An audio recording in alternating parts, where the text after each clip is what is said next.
learning to become a good glassmaker is learning to react to the material, to react to what's happening.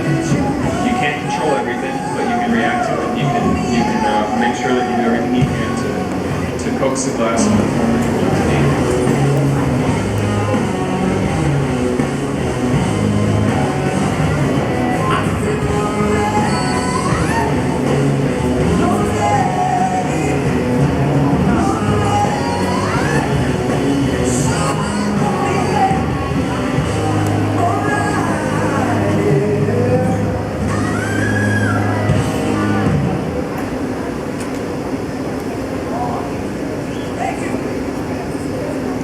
Dropping it out here, we get a nice tall form.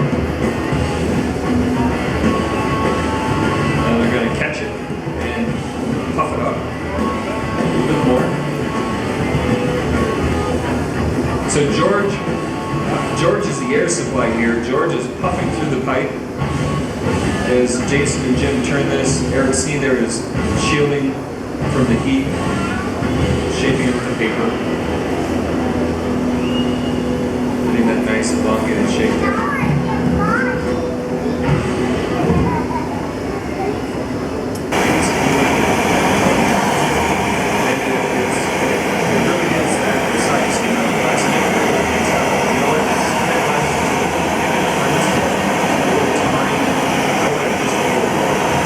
So he makes these gathers where sometimes he strips the glass off, he lets it drip off. Gee, that one little shade, honestly. I saw a drawing of what he's doing, and I'm very excited to see this come to fruition, because Jim is going to make a form that will be complemented by these other elements that he pre-made. He's here, Jim said right now, you can come here and you can see beautiful objects. For our glassmakers, every day we can walk through the galleries and see beautiful objects. And then we can come into this beautiful, amazing state-of-the-art studio and make things, be inspired by that collection. What a better way to bring a collection to life, to tie your that's it here, our case, we're going to flatten out. When we first had all that color, just from heat. So it looks like they're getting ready to put a little added bit on the bottom of this. And because this is a taller piece, Jim's worked his way out off of the bench. And because he doesn't have that bench rail protecting his leg from the heat, you can see he's throwing our jacket over his leg. I guess that's something you learn after blowing glass for 30 years too, that you don't need to cook yourself. You know, you can take precautions and work smart and not burn yourself.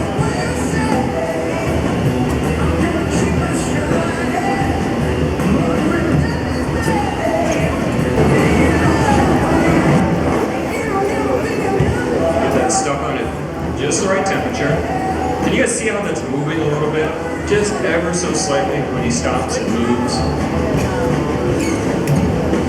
It's a good feeling to know that the glass is still a little bit pliable. If it were moving, if it were getting really, really cold, then we'd be nervous. We'd be nervous that when we make this transfer, it might crack, it might break, we don't want it to break. But if it's moving a little bit like that, that's reassuring. That lets us know that it's still warm enough, it's probably going to break off a little bit, and be just fine. So right now they're using the torch. Jason's getting ready because that funny connection on the bottom is the hottest part. We want that to be tweezing that out. Stretching it a little bit there, and that thins it. A lot of times where the glass is attached to the blowpipe, it's a little thicker than you want it to be. So by tweezing it out like that, we're able to make it a little bit thinner. The rest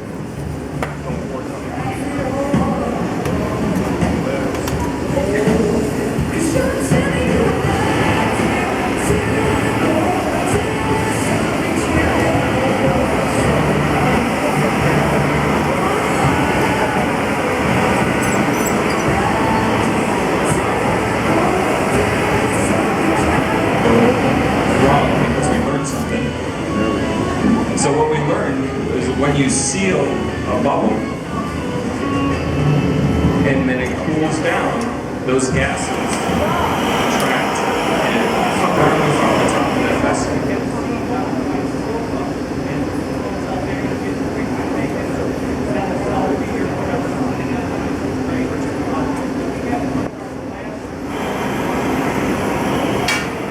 And then there's some people who don't. And when you look at those pieces too, you might know that something's wrong, but you might not know what it is. One of the great things about Jim is his eye is form and some changes in fineness that really make a piece sing. This is one of the great things I think about making wine process, about making stem bars.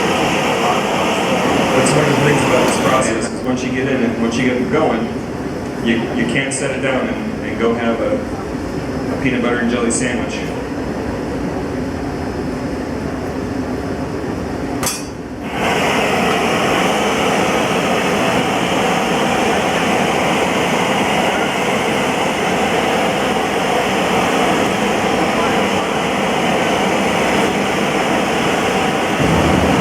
Torch on the bottom.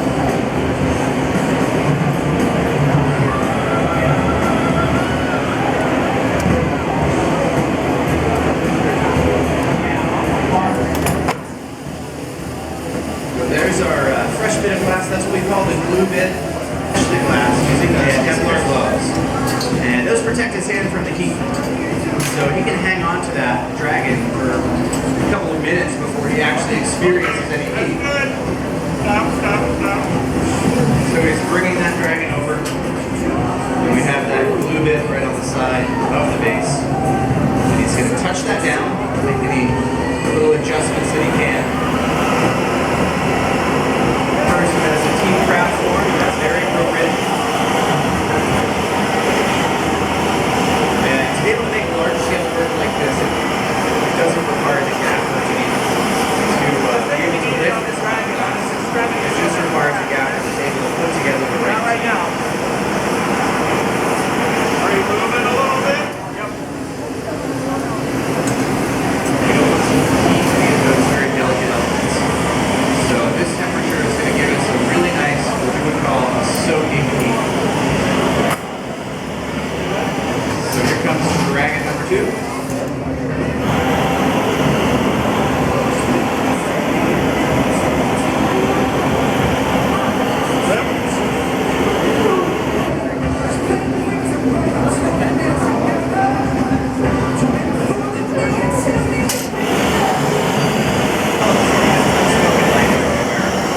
Just a quick nod on the head or a hand signal, sort of signal that it's time for the next part of the process, or it's time to catch the base. Catherine's ready with the door. A little bit of water and some cold steel will be all it takes to separate all of this beautiful work.